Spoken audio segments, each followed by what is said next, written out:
I started smoking marijuana because I had heard my parents talking about smoking some grass, and so I saw them leave and come back, and they would be a lot happier, it seemed, and so I decided that I would try to do the same thing.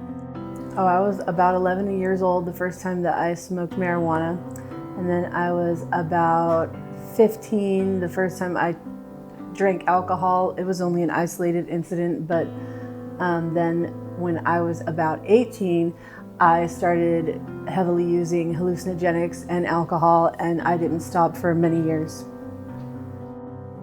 When I was a teenager, I started running away from abusive situations, and I got called in as a runaway so many times that I actually was put on misdemeanor probation, and then I was put on an ankle monitor, and I went to school one day with my ankle monitor on, but I left the school campus, which was not allowed, and then the SRO called me in, and my electronic monitoring supervisor had been informed that I had left school property, and he put me into juvenile detention for 6 months, where I learned that I was pregnant.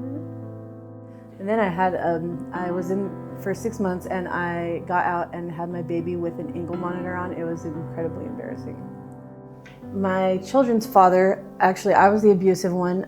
Mentally and verbally, I abused him. I didn't realize what I was doing, how hurt I was, until it was too late.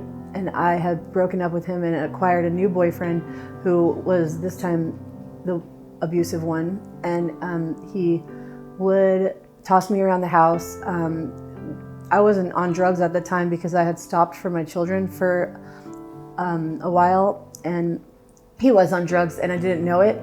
And he would steal my money and cause huge fights and mentally and emotionally batter me until I would give up and just let him do whatever. It was easier to not fight with him because it would get physical. And at one point he was going to steal some of my stuff, and I tried to stop him, and he pushed me down a flight of stairs, which really hurt my body really badly and changed my life forever. And then when I got evicted because of the domestic violence and disputes that were happening, at first I was living in my car.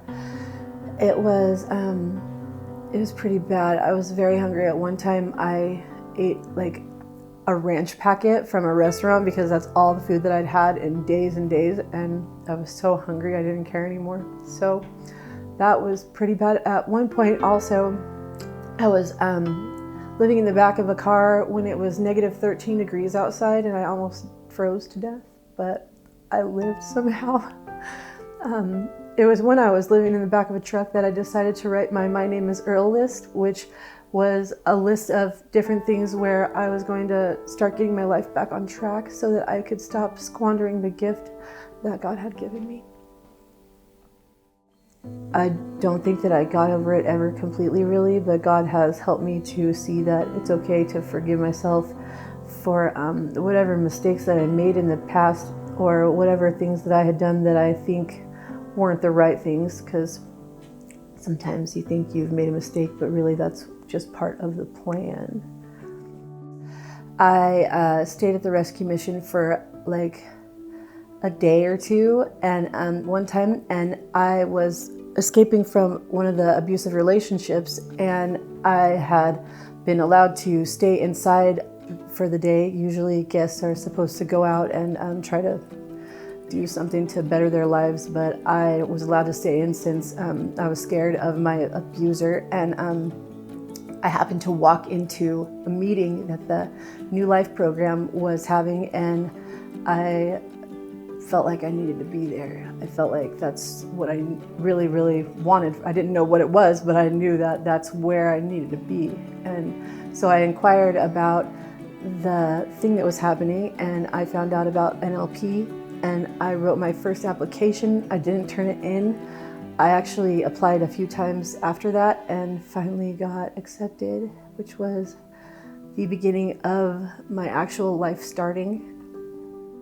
Well, it has done so much. It has helped me to restore the relationship with my children, with my mother, with myself, with my God. It has given me new confidence. It has torn down all the ugly lies that I have been told about myself for my entire life, and replace those lies with God's truth, which is a beautiful, beautiful thing. And it's given me more hope for the future. It's grown my faith. It's showed me ways to deal with my cravings and my addictions. It's built up lots of different values that I had lost.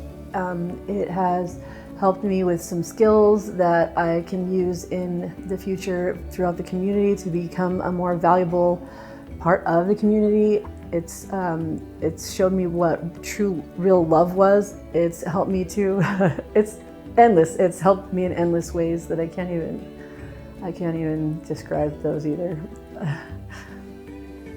Next is Next Step, and that's where I'll be using these skills that they've shown me. And I now have a job, which I haven't had a job in 20 years, and so I plan on continuing to be employed with the mission for as long as I can, so that I can give back and help others who are like me, maybe, to be able to hopefully go down the path that God has